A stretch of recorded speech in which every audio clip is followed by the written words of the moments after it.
Unfortunately, war is becoming even more common these days. More and more often we hear about it from the screens and in newspapers. Dozens of conflicts are unfolding all over the world right now. The axis of evil in these conflicts seem to be emerging more and more clearly. To oppose it, the countries of the civilized world must become united and clear in such an important issue as weapon supplies. More about it today with Henry Keane. Caesar, HIMARS, Patriot, Leopard, ATACMS. From the very beginning of the full-scale invasion, Ukraine got dozens of types of different sort of weaponry from its allies and even more to come. No army in the world and the history of humanity, maybe, has ever had such a wish list of different military equipment and weaponry, actually, that came true. On the one hand, all this allowed the Ukrainian armed forces to survive for all year in the largest hostilities in Europe since the Second World War. On the other hand, it presents quite a challenge how to master, repair, and technically maintain and track, by the way, it all. Let us delve deeper into the matter: what kind of weapons the Ukrainian army already got, how to maintain it, and what scale its own production already has reached. Let me take you on a brief tour into what the armed forces of Ukraine have in service already. Anti-tank guided missiles, systems and grenade launchers have gained particular importance since the very beginning of the war in Ukraine. It is thanks to these the Ukrainian army was capable to successfully grill Russian tanks, armored carriers and IFVs. On this graph here, you see the entire list of ATGMs, anti-tank guided missiles, and grenade launchers that Ukrainian armed forces have in stock. But let us talk for more detail in some of it. Javelin, an American anti-tank missile system that destroys the enemy's panzer at distances of up to 2.5 kilometers. Javelin is considered one of the legends of this war, and very rightfully so. Amongst one of these other most effective means of destroying invading Russian tanks is the Swedish-British anti-tank missile system LAW. What a name, huh? This boy's toy can effectively destroy armored vehicle at distances from 20 to 600 meters, and that is exactly what it does. Just trust me on that. Mortar is an important means of supporting your infantry, either directly on the fire line or back from the positions in the immediate rear. A kind of a long arm of the infantry. Polish, American, Bulgarian, Azerbaijani, Finnish, French and German mortars are in service in the armed forces of Ukraine, with a marvelous example of truly international cooperation. If only United Nations Security Council could be armed with it so not to let Russia preside over it. Wait, I mean the spirit of international cooperation, of course. Oh, maybe mortars can also do some good in this regard just as well. After all, you can get much further with a kind word and a gun, right? Anyway, Ukraine also enjoys different types of UAVs. The most famous, the character of many stories and tunes these days is, of course, Bayraktar. Bayraktar TB2, Turkish attack drone capable of operating at medium altitudes of 8 kilometers and to carry guided aerial bombs on anti-tank missiles. Also successfully used for intelligence purposes, of course. Getting down to earth at the battlefield for obvious reasons, I hope Ukrainian fighters must travel in special vehicles, armored infantry carriers. These are mine-resistant, so soldiers have a way better chance of surviving a blast or small arms fire. On the Ukrainian front line, these vary types and also are quite a multicultural gathering, manufactured in Turkey, Great Britain, the United States, Germany, and even Australia. Full-fledged transport at zero line. This is how Ukrainians call a fire contact line and the very front, a STEM, armored personnel carriers.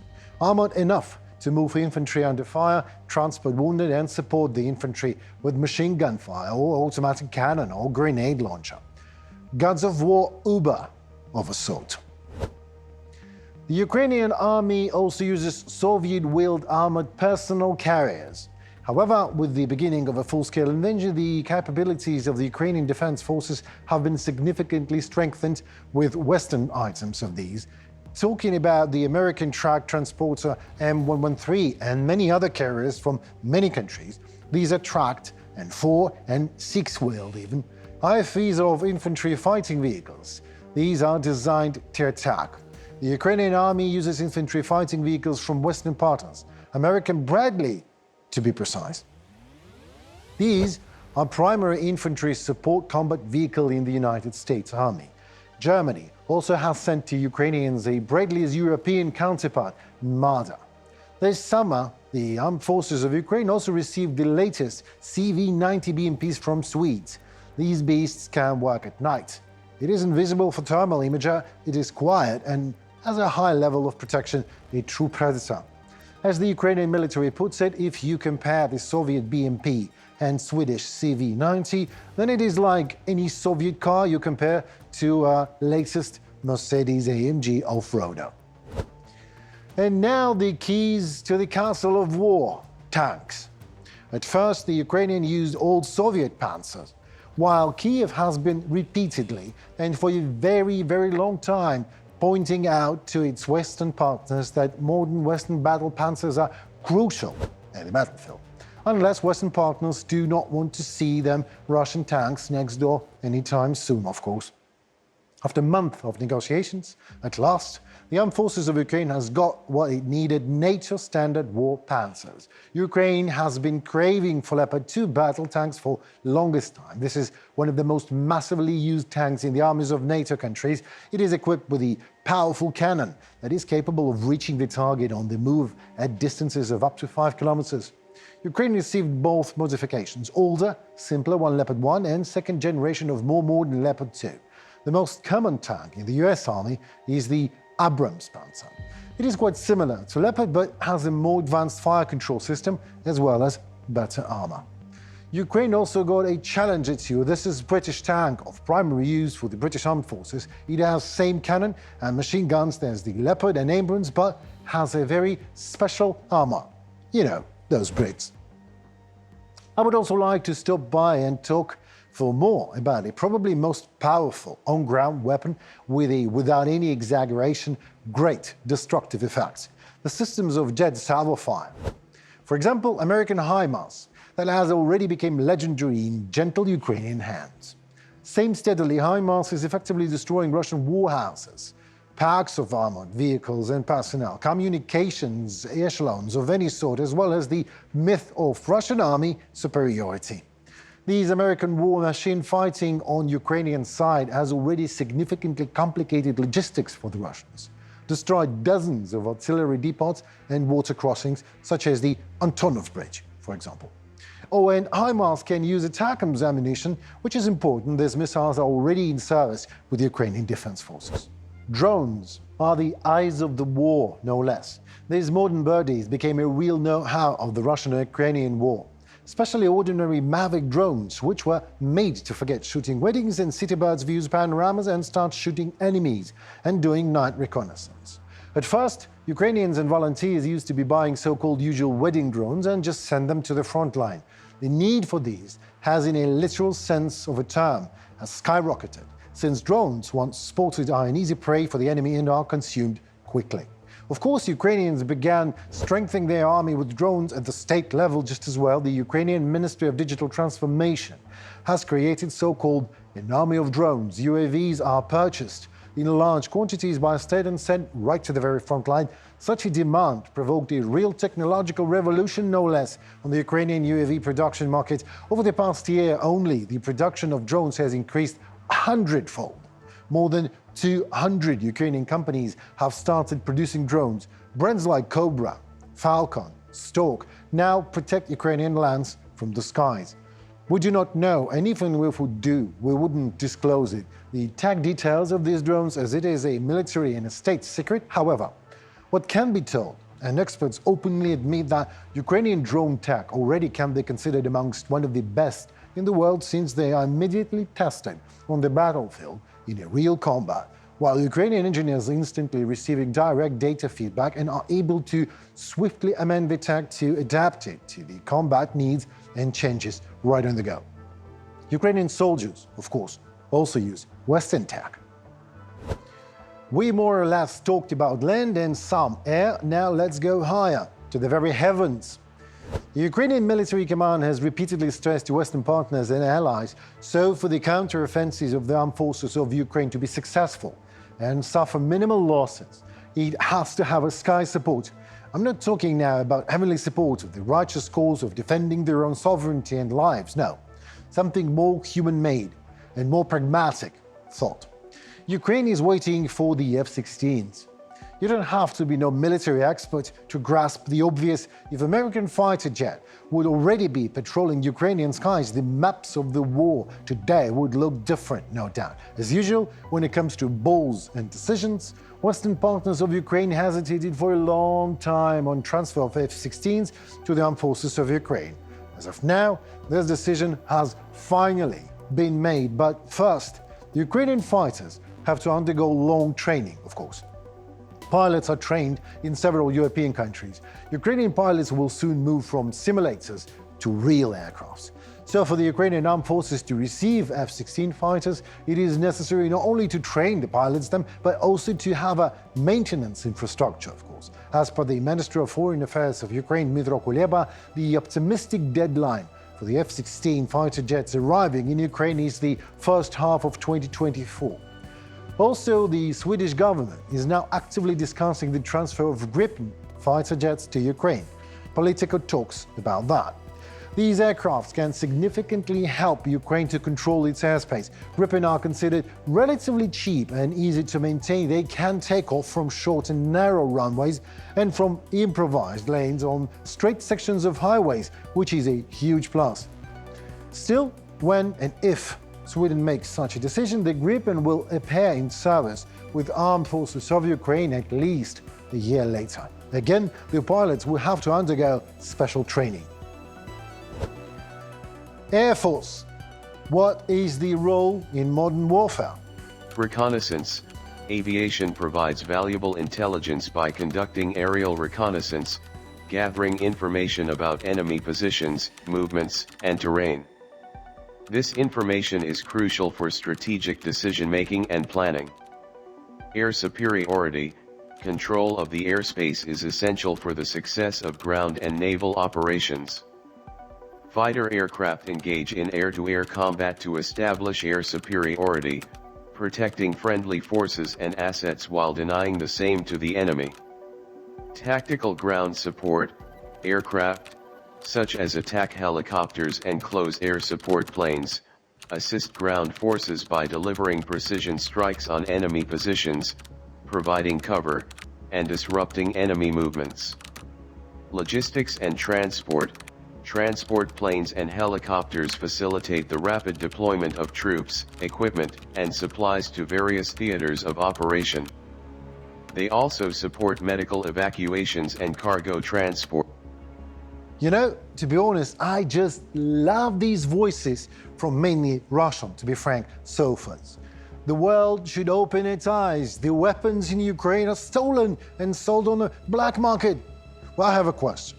Have you ever tried to sell, I don't know, 777 howitzer, the Patriot system, F-16, a nuclear bomb, for God's sake? We are not in Hollywood cinema pavilions, for God's sake again.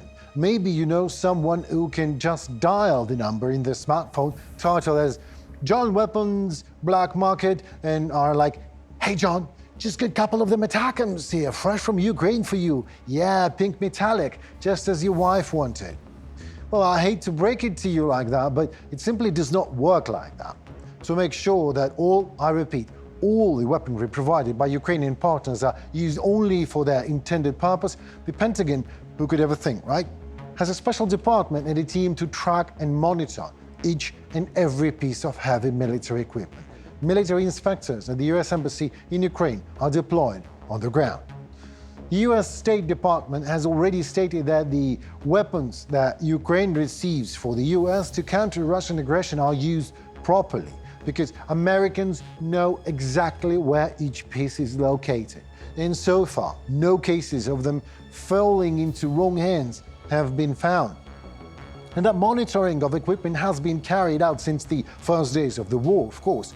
No one counts. Cannons, Bradleys, trucks, and salvo jet systems. Equipment has been tracked and is tracked in real time, at all times, right now, as we speak.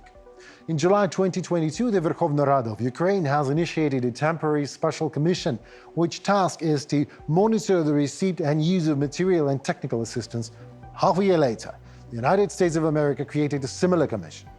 At the end of September 2023, the chairman of the commission, Oleksandr Musienko, being on CBS News Air, emphasized that all weapons supplied by partners are monitored through a transparent system to which the United States Embassy has full access.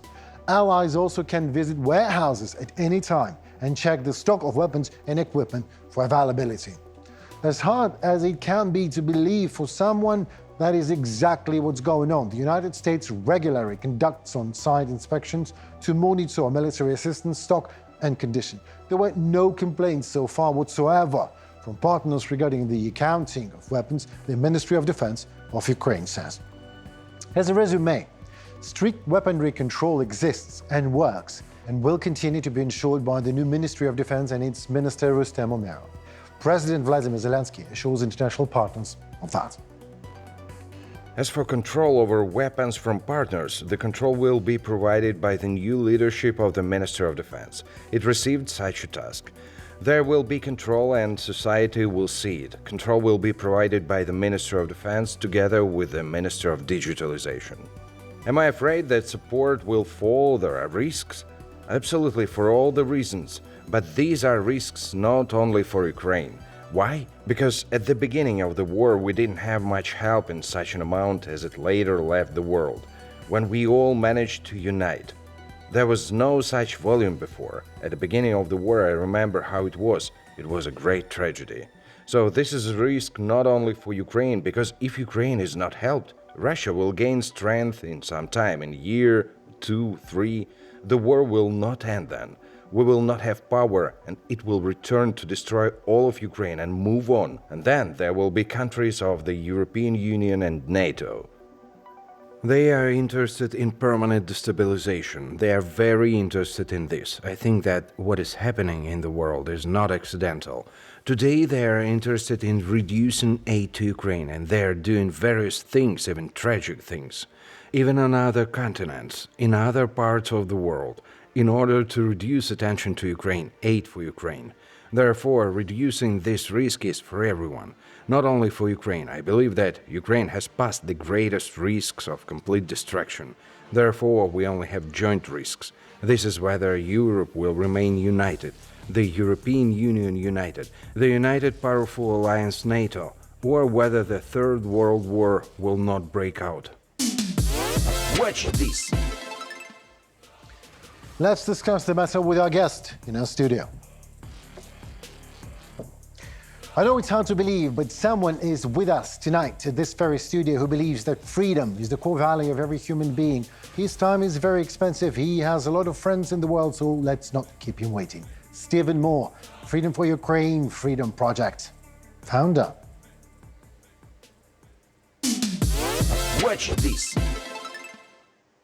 Stephen Moore, do you think that the Western weaponry in general is the decisive factor for the Ukraine to win? Yeah, definitely. I think that if the international coalition supporting Ukraine evaporates after, 20 months now, then I think that this war becomes a much different experience. And I think that the Russians have the economy and they have the oil and they have the power to retool. Now their war machine, the heirs to the Soviet Union, the heirs to the Soviet war machine are buying weapons from Iran. And, but they've got a lot of money to do it. Yeah, right.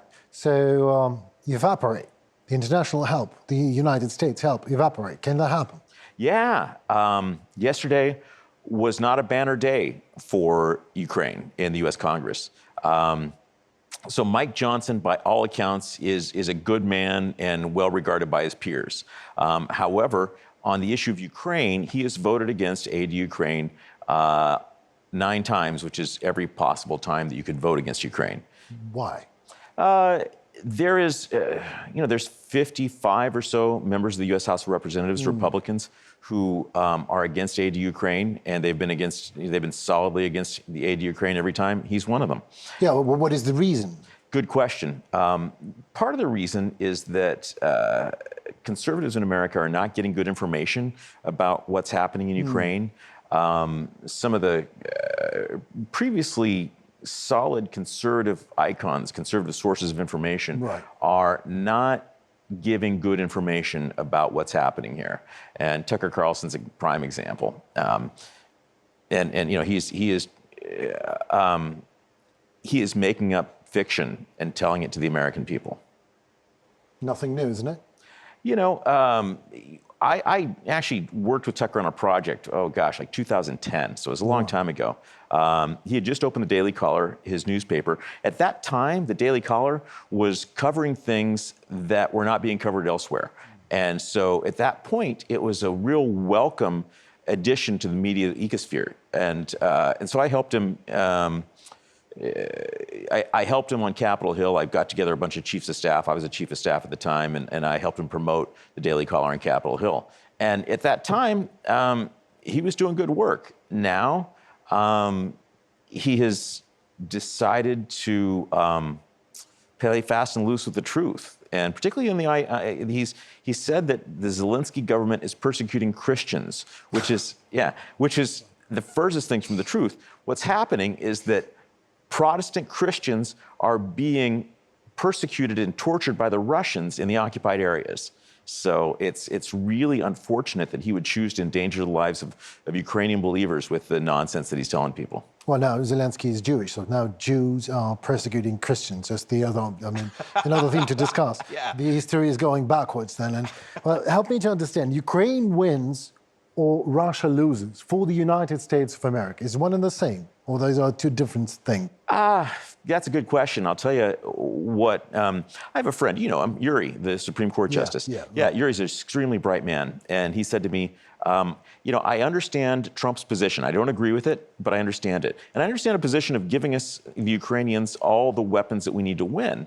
But he says, I don't understand what Biden is doing right now, which is dripping weapons out. And of course, in January, they promised Abrams tanks, and they just got here. F-16s were a bad idea in February, a good idea in May, and they're still not here. So, there's a theory that so why is this happening? I don't know, but Yuri says that we're in a partnership. Ukraine is in a partnership with the United States. America supplies the weapons. Ukraine supplies the lives of their very best people. And when things go slowly like this, Ukraine's contribution goes up. So what's next? I mean, the tone that you're speaking right now, and the whole idea is like there are a whole bunch of international experts talking about this thing, why this is going on, but nobody knows the thing. Yeah, listen. Capitol Hill, I spent 7.5 years on Capitol Hill. I had an office right underneath the Capitol Dome, so I was right in the middle of everything. And these days is very difficult to discern, you know, the mood of Congress and what they're doing and why. And that applies to the administration as well. You know, it's a very chaotic time. Right. Yeah. So here's what I see happening, though, is right now the Biden has proposed a package that has money for Ukraine, money for Israel, and money for border security. Yeah, what is it, 100 and something billion just dollars? a little more than $100 billion. Yeah, and 106. And so it's a good deal, and I'll tell you why. Because we were spending $300 million a day. America was spending $300 million a day in Afghanistan, and for a fraction of that, Ukrainians are pushing back on Putin. They've degraded his warfighting capability by half.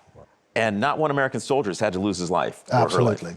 Yeah. So Russia is a Soviet Russia. It's literally an adversary for the United States of America, like forever. Yeah. You know, last year, America spent $800 billion at the U.S. Department of Defense. And part of that is to deter Russia. And we've been spending on that scale to deter Russia and China and the threat of Islamic extremism for decades, right? But some portion of it is for Russia. And none of it has ever had the impact that Ukraine's military has had against Russia in this fight in Ukraine. Small arms. Small arms and the ammunition is just never enough. I mean, they are spent, of course, in mind-boggling amounts. Why not to build a facility here in Ukraine to produce it. Let's do it, man. I see a market opportunity. Yeah, absolutely. Let's do that. Yeah. Let's do it that way. But well, I mean, maybe you can lobby the idea, or you can. Sorry, not lobby. No. Maybe you can advise the idea to some of your friends on the Capitol Hill. I think it's a great idea. I think that right now, there's a lot of former Soviet bloc countries that are well, there we go. providing ammunition to Ukraine, and you're right, it's just not enough. Listen, I think it'd be great. I think it'd be good for economic development for Ukraine. It would be jobs for Ukrainians, and it would help with the war effort. Let's do it. Tell me, do you know what American? Let me rephrase that. Ukrainian army is missing something to win. Is the Ukrainian? Yeah. Listen, I was just down in Kherson, and I was talking to the guys that are, trying to cross the river, and there's basic equipment that they lack because, my understanding of the American equipment that gets over here is it's the big stuff. It's the M777 howitzer. Right. It's the HIMARS. It's now the ATACMS, right? And we got some 31 Abrams tanks. But but the story of this war is that soldiers have had to crowdsource for the basic stuff, for the body armor, for the helmets. And I remember a story. There's a guy fighting in Bucha, and he didn't have combat boots, and I brought him combat boots. Really? Yeah. Oh, it's a great story. This guy was just a regular guy. He was a sound engineer for a band, and he told me the story that he was hiding in Bucha with his family, and he didn't have a backpack to take his ammunition in. And this was, of course, the beginning of the war. And this little girl went and got her backpack, poured out all her stuff, gave it to him. He went out and killed a bunch of Russians, drove them out of Bucha, and then he opened his backpack and put out his stuff, and a little bracelet fell out. And so now he wears this bracelet to honor this little girl. Beautiful story. And now, but here's the thing, is this guy, when he was driving the Russians out of Bucha, did not have combat boots, because I brought those. But this is crazy. Yeah, and when he was driving the Russians out of Bucha, he was using a My Little Pony backpack, and he won, right?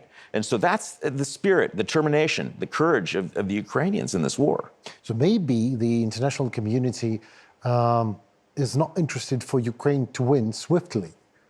Maybe this war is for some reason, is profitable for someone, for some political reason, or for maybe business reason, I don't know. Yeah. Just a thought. Yeah, I am less inclined to be that cynical and that Good. Yeah. I mean, yeah. Listen, to my business, I go to the front a lot, so I can't. I can't be cynical. I gotta. But here's what I see: is I think that there's a lot of people in Washington and elsewhere who spent their lives talking about the Russian threat and the Soviet threat, and so there's this idea that Russia was supposed to be the second most powerful military in the world on February 23rd, 2022. Right. And they haven't shown that. So there's a lot of people that are worried that we provoke Putin, he turns to nuclear weapons, that sort of thing.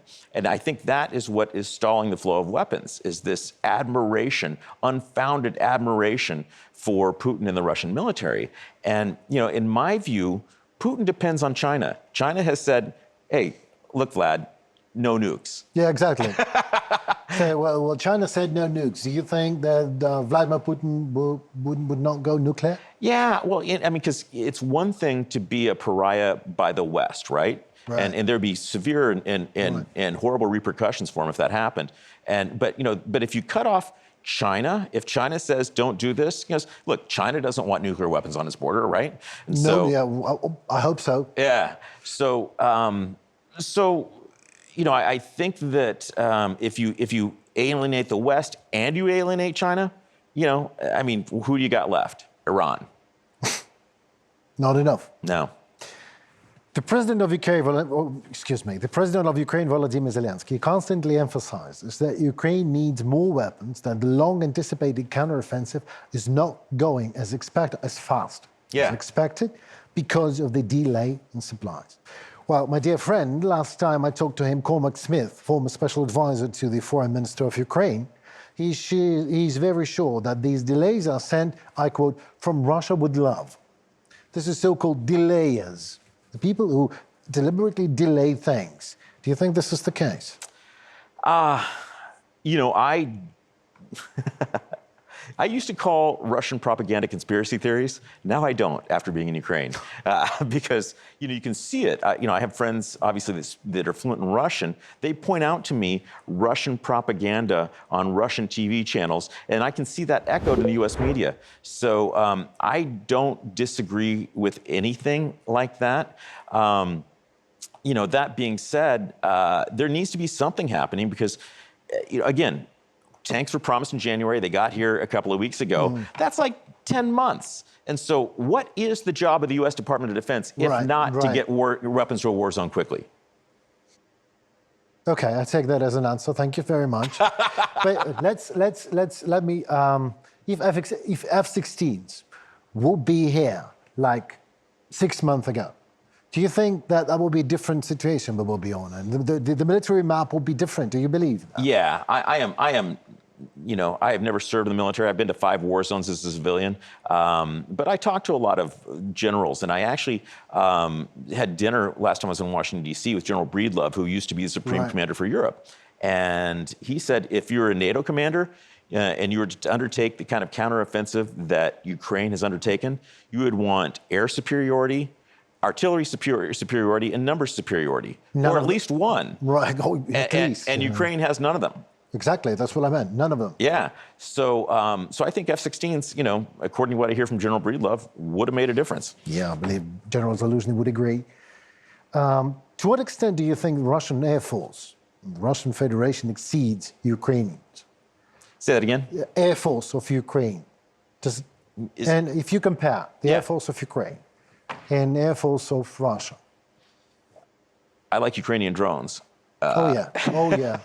The whole world, this is the old revolution on the market, and this is something new to this is new to the art of war, isn't it?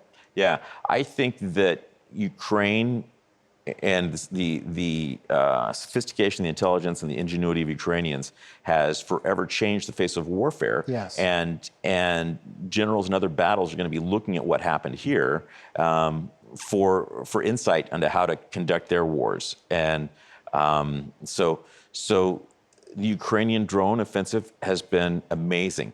That being said, back to your question about the actual Air Force, I have never understood. Listen, I look at Wikipedia. That's where I get my information about the Air Force. You do? Really? For some reason. Oh, Steve, I am not an F-16 pilot.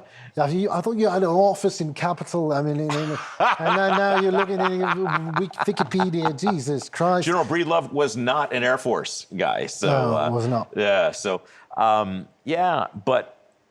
I've actually wondered why given the disparity of the numbers between the Ukrainian Air Force and the Russian Air Force, I've wondered why the Russians have not been more aggressive with their air power. So clearly the Ukrainian Air Force is doing something right.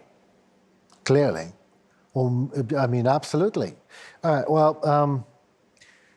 I have a bunch of questions, but we don't have that much time. Let me just jump to some other questions. The war in Israel, how does that impact the situation on the front lines in Ukraine and in Ukraine, Ukraine? What does it mean for Ukraine? So here's what I think people are becoming aware of. Hamas and Russia are two faces of the same evil. Well, why? That was not obvious when Hamas was handshaking with Putin in Moscow. Yeah. Well, wasn't that obvious? Yeah, they went to Moscow in September, and then there was an interview with a top Hamas official on RTV on the day after they invaded Israel. And so clearly there's a connection. Clearly these guys are working together. Iranian weapons and Russian weapons are right now killing civilians in two countries, at least two countries, and that is Israel and Ukraine. Yeah.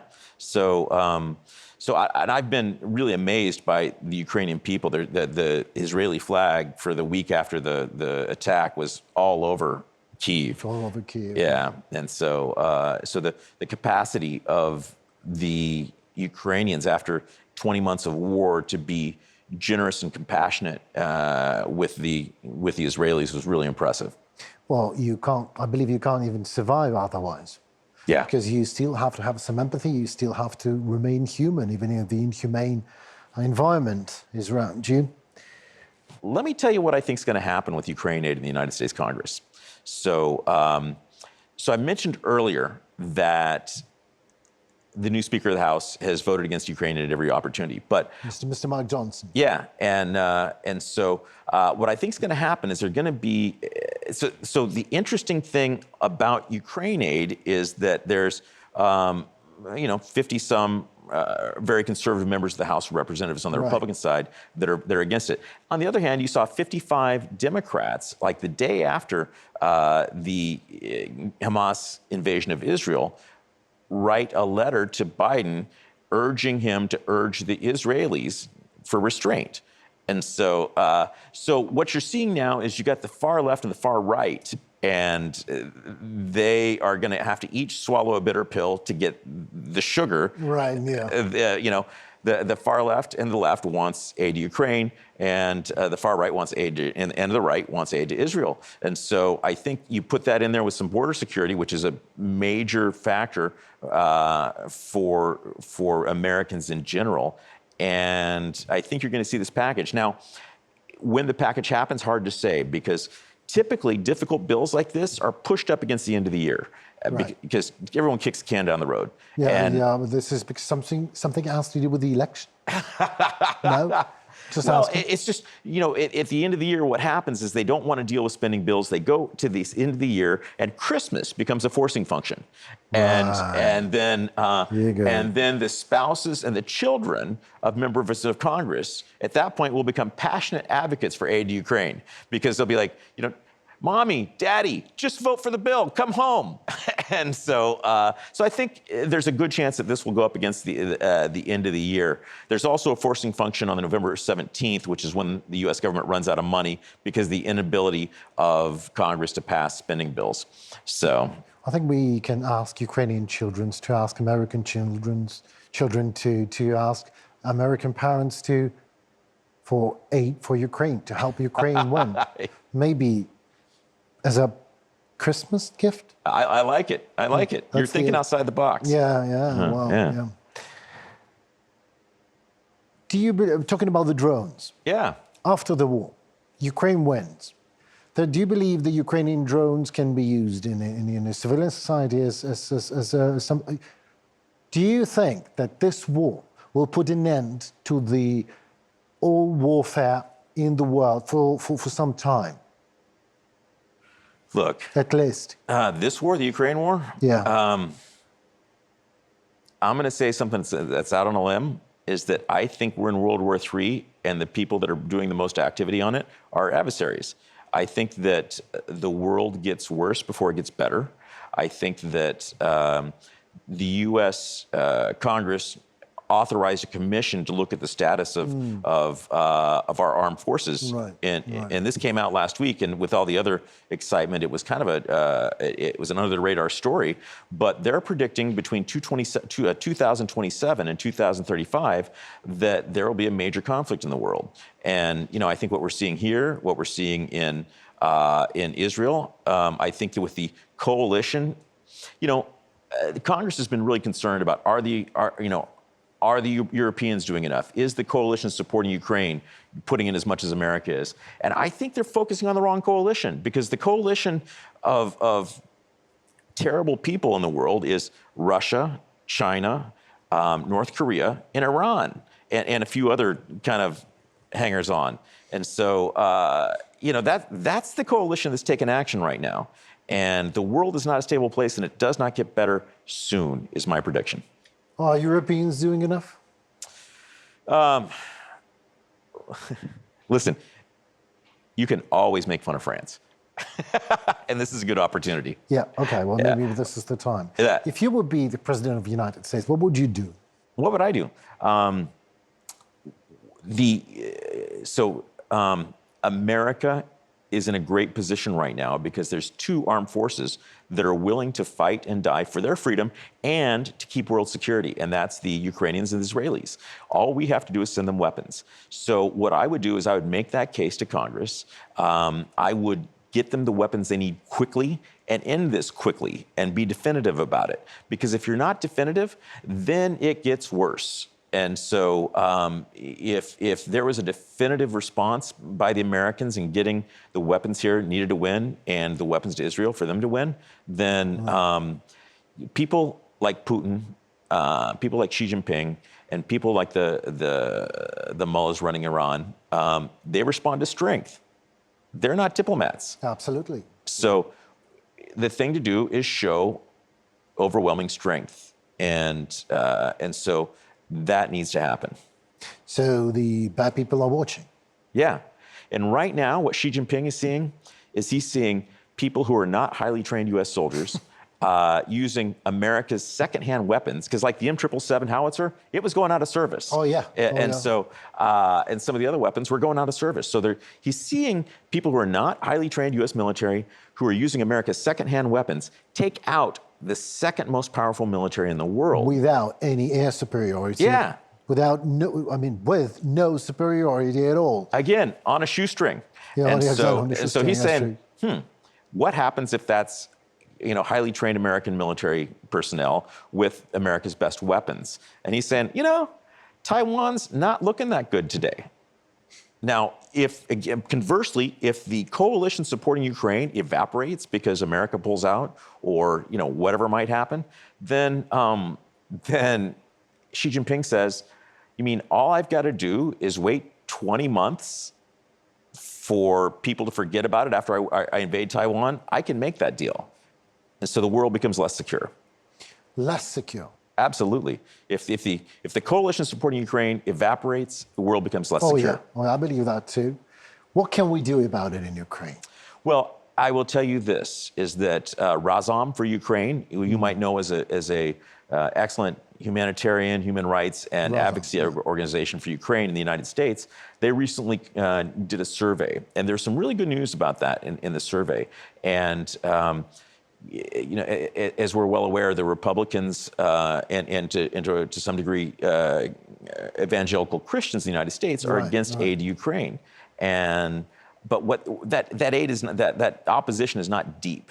And when you tell them about the persecution of Christians in the occupied territories, I'm sorry, I'm just the persecution of Christians. Yeah.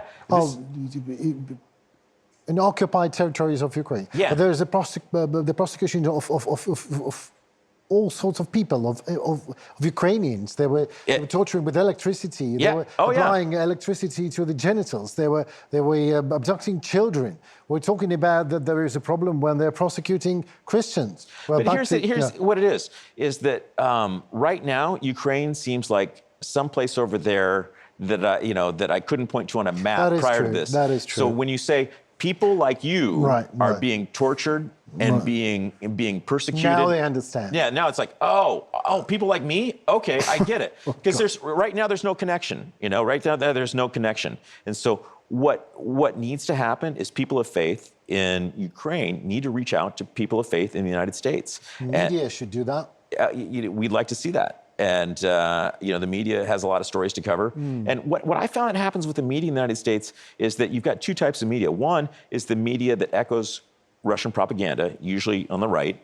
And then you've got the media that just, I was in the United States a few weeks ago, and the stories that I got every day, it was like, today something blew up in Ukraine. Today something blew up in Ukraine. And so people think that all that's happening is things are blowing up in Ukraine because the news media only has a space for covering the things that blew up.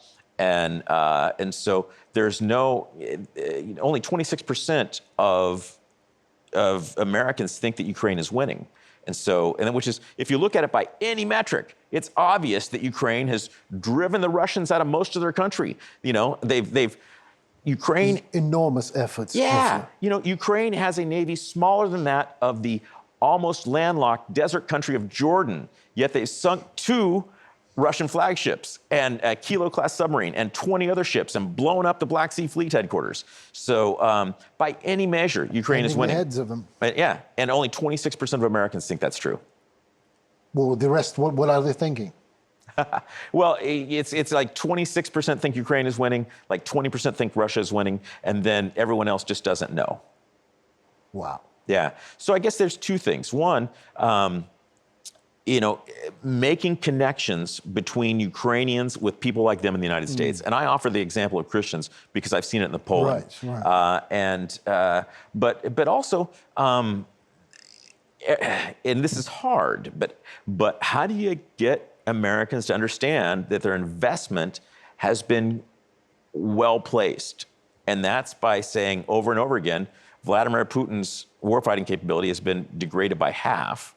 At least. Yeah, and that, yeah, because that was 6 months ago they came up with that estimate. And they're using World War II era tanks in Donbass, and all this came together with an amount equal to 5% of the U.S. Department of Defense budget.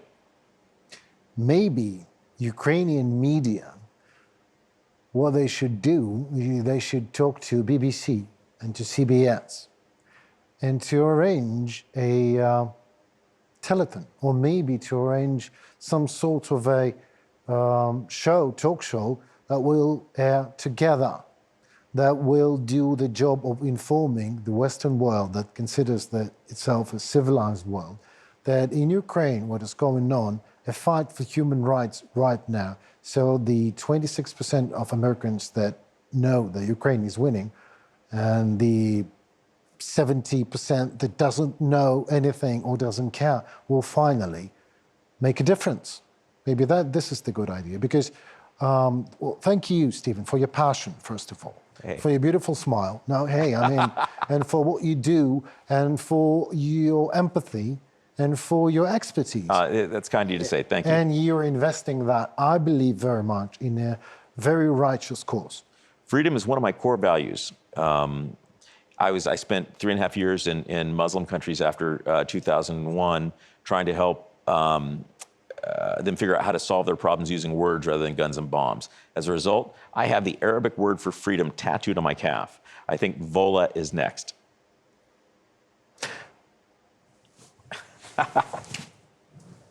Thank you so very much, Stephen. Of course.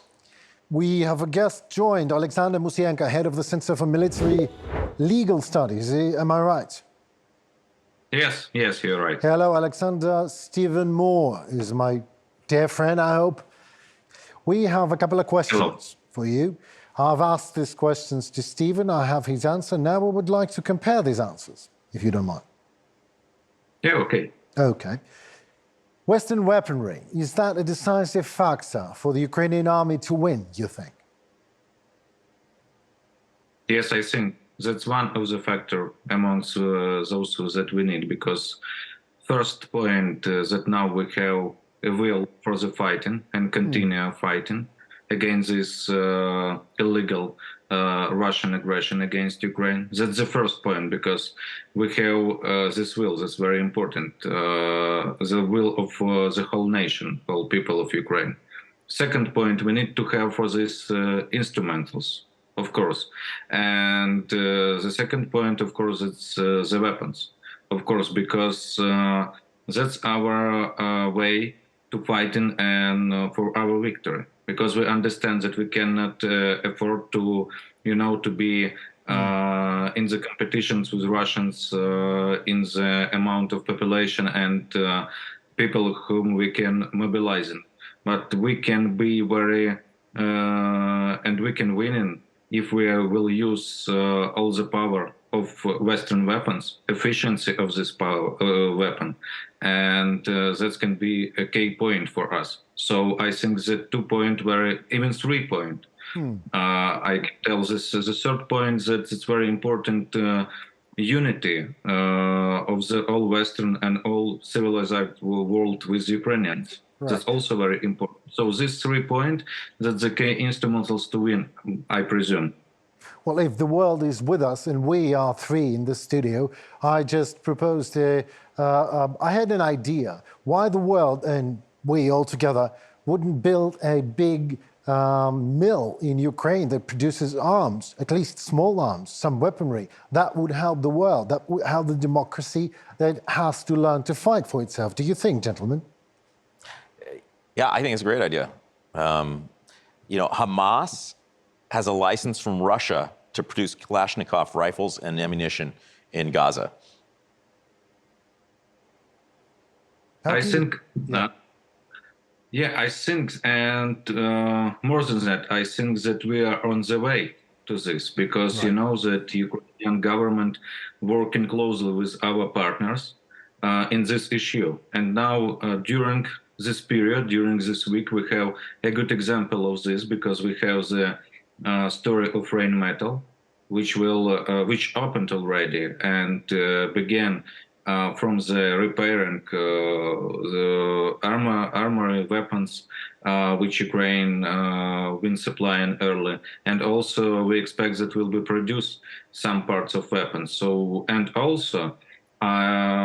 We remember that during the visit of President Zelensky to United States, this fall, they had a good conversation with the President Biden and with the members of American, American producers of weapons. And so I expect that we will have closing cooperation in this issue. And I think that future, I see a good perspectives and good future in this. And that's very important. I just want to remind them that what President Biden stated last week, he stated that, look, that's very important for all of us. That's important from the point of support democracy and liberty in the world. That's very important because a lot of producers of weapons, they are right now currently located in the United States. And also that's important because of cooperation. That's important from all sides. So I think that we have a good perspectives in this. Can I ask Oleksandr a question? As someone who worked in Congress for 7 years, and I've seen now the recent chaos in Congress, their inability to pass spending bills. It took 3 weeks to get a speaker. How does that make the Ukrainian military feel? Are Ukrainians watching that? What do they say about it? Yes, of course we are watching this. We are expecting, but I can tell about my point of view because I'm not sure that I can be representative of all these people. Maybe in the future when I will be somewhere on the different position, MP or somewhere. But in this case, I can tell from myself. Yes, please. And of course, the opinion I made also when I am talking to people on the front line, for soldiers and so on, military authorities. What I can say is that we expect that we will work and we will continue a cooperation with anyone who will be there from American side in the government, in the Congress, in the White House, because it's that's Americans deciding. That's internal issues, also only internal issues. But what we expect, of course, and that's our willings, that United States need to be the leader of the free world, because that's very important. Because now in Ukraine here we can see what's happening if leadership will be losing, and if United States will lose this leadership. That's very important because then will be a time for autocracy and dictatorship regimes like Russia. And that will be disaster for everyone. So we expect that United States will be leader and of course will support Ukraine. Well, for some reason, it's not that obvious to Mike Johnson, right? Yeah. So, there's the feeling in America, and it's driving American foreign policy, that we have so many problems at home that we need to focus on those rather than the problems abroad. And listen, there's no shortage of problems in the United States. There's a fentanyl crisis. Hundreds of thousands of people are dying from fentanyl overdoses. The southern border, arguably more people went over our southern border, in the last year than went over your border, in this year. So there's real problems. But what I'm seeing from being here and seeing what's going on in Israel is that we got a lot of problems at home, and the problems over here will become our problems at home if we don't let our partners deal with them and support our partners in dealing with them. Oleksandr, may I ask you a question about Israel? How do you think what is going on with the barbaric attack of Hamas on Israel and the fact that Moscow was hosting actually Hamas leaders, in that, which was obvious for the world. But it is not somehow obvious to Russian nation. They are okay with that, you think? And how would that what impact would it make on Ukraine? What's going on in Israel right now? I think that we all consider Putin support Hamas. He stated that, look, you need to support not only Palestinians but Hamas. So there's gonna be ceasefire in Israel and so on and so on. So I think that we can see that Putin chose his side. He's maybe choosing this. So that's very important to notice. And from our point of view here in Ukraine, what's happening, of course, personally me, I'm supporting Israel because I understand that we are now on the one side. I clearly understand this. And there is no misunderstandings personally from me. But what I can see here, of course, that will be changing some vision from and changing from media, attention from Ukraine. I understand this. And also a lot of media agencies, newspapers, magazines, they are writing about Israel war right now. Not so much about Russian-Ukrainian war, unfortunately, of course. But I understand that we have, the main aliens in this situation, and we have the main enemies, the same enemies. That's very important. So I think that successful defended Israel, that's very important for Ukraine, and the same for Israel right now. I hope that people in Israel, they will understand this. And not only in Israel, but also in the United States. People who are supporting, for example, Israel and talking that, look, we need to speak about Israel and we need to speak about Ukraine, but we cannot speak about them like in common, so I think that you need to speak about in common because it's dangerous and the enemy is the same behind Hamas, and the same they continue a war against Ukraine.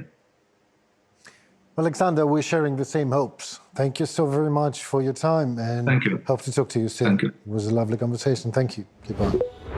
Thank you. Stephen, we are talking about right things. We are good people. But what is happening right now in Israel, do you think will make it any more obvious to Americans who is the real enemy of let's not say democracy. Let's not touch a big thing. An enemy of United States of America. Do you think? Yeah. Well, again, there's some real interesting polling coming out, and what it shows is that like 80-something% of Americans think that the world is unstable, and and 58% think very unstable. So people are recognizing that there's this kind of coalition formed against. I'm going to say formed against freedom-loving people. Sure. And so I think Americans are beginning to respond to that, and the U.S. government is a huge behemoth, and it makes mistakes all the time, but I think it can walk and chew gum at the same time. Mm-hmm. So I think it can, assist the Israelis, and it can assist the Ukrainians, and it's just a matter of finding that political will. And as more and more of this happens, then you're going to see more and more people recognizing that America is going to be called upon once again to defend freedom in the world. Stephen, thank you very much for your time and for what you do for Ukraine. Stephen Moore, Ukraine Freedom Project founder, was with us in this very studio, which is very kind of him. He's a good man, and his time is expensive, I believe. So, well, Henry, I've got good friends like you. So, oh God, I'm flattered. Thank you so very much. Can we do it again? All right, man. Good to see you. Watch this. No matter what peace lovers are thinking, you cannot win a war without a proper weaponry and without the proper people. Ukraine has proper people. Let's help this country to have a proper weaponry to win the fight. Thank you very much. It was Henry Keenan, my show. Talk for more. Hope to see you very soon.